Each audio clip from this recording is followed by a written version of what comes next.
Hello दोस्तों, नवंबर का महीना चल रहा है तो धीरे धीरे अब ठंड बढ़ने लगी है। ऐसे में हम अडेनियम की कैसे देखभाल करें कि ये डोरमेंसी पीरियड में भी बहुत अच्छी तरह से चल सके। और आप सबका वेलकम है मेरे चैनल टेरिस ग्रीन गार्डन में। और डोरमेंसी पीरियड में 2 से 3 टिप्स हैं जो कि डोरमेंसी पीरियड में भी अडेनियम की हम बहुत अच्छी देखभाल कर सकते हैं। तो पहला टिप्स है कि इसको फुल सनलाइट में रखें, जहाँ इसको दिन भर की पूरी धूप लग सके।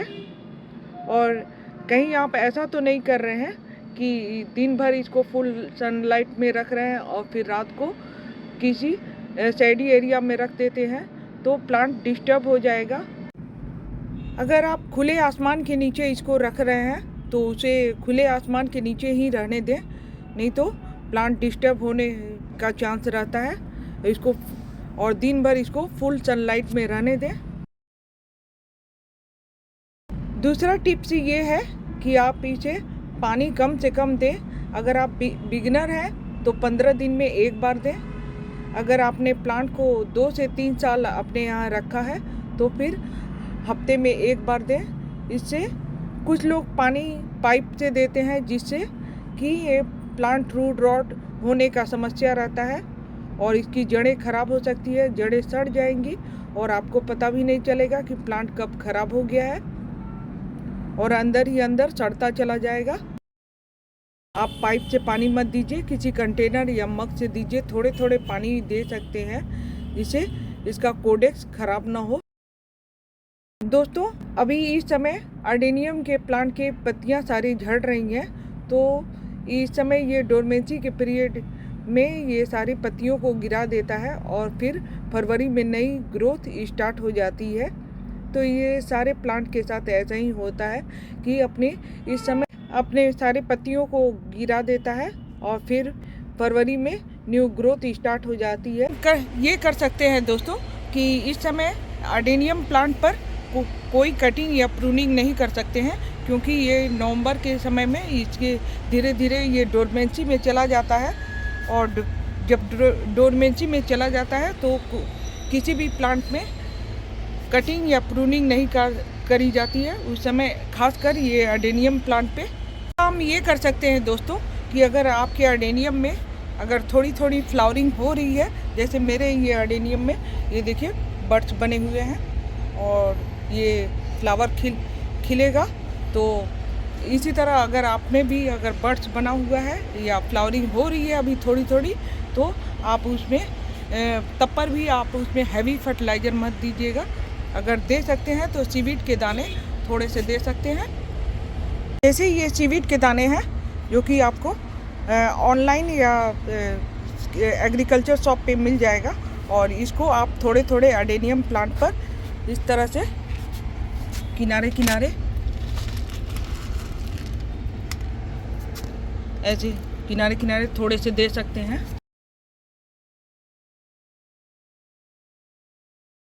ज़्यादा नहीं देना है, इससे इसकी फ्लावरिंग अगर होगी तो दिसंबर के आधे दिसंबर तक इसकी फ्लावरिंग थोड़ी थोड़ी हो सकती है।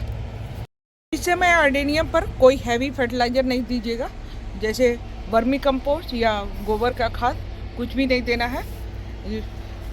फरवरी में इसकी न्यू ग्रोथ स्टार्ट होगी, उसी समय इसको रिपोर्ट कर सकते हैं। अगर आप इसको छोटे से पॉट में लगाए हैं तो इसकी ग्रोथ के लिए आप इसको 15 फरवरी के बाद इसको रिपोर्ट करिएगा, तो ये बहुत अच्छे से चलेंगे और इसकी ग्रोथ भी बहुत अच्छी होगी और बहुत अच्छी फ्लावरिंग भी होगी। और नवंबर के बाद धीरे धीरे दिसंबर का समय जब स्टार्ट हो जाएगा तो आप पानी बिल्कुल ही बंद कर दीजिएगा। तब महीने में एक बार पानी दीजिएगा, क्योंकि उस समय बहुत ज़्यादा शीत पड़ने लगती है, जिससे कोडेक्स में थोड़ा सा भी अगर हम पानी देते हैं तो वो धीरे धीरे अपने आप गलने लगेगा और कब प्लांट खराब हो जाएगा आपको पता भी नहीं चलेगा। और एक बात दोस्तों, 15 फरवरी के बाद इसकी अगर कटिंग करना चाहते हैं और कटिंग से ग्रो भी करना चाहते हैं तो वो भी आप इसको फरवरी के 15 फरवरी के बाद इसको कटिंग से ग्रो भी कर सकते हैं। अडेनियम की कोडेक्स को खूबसूरत बनाने के लिए आप रिपोर्टिंग करिए, लेकिन अभी नहीं,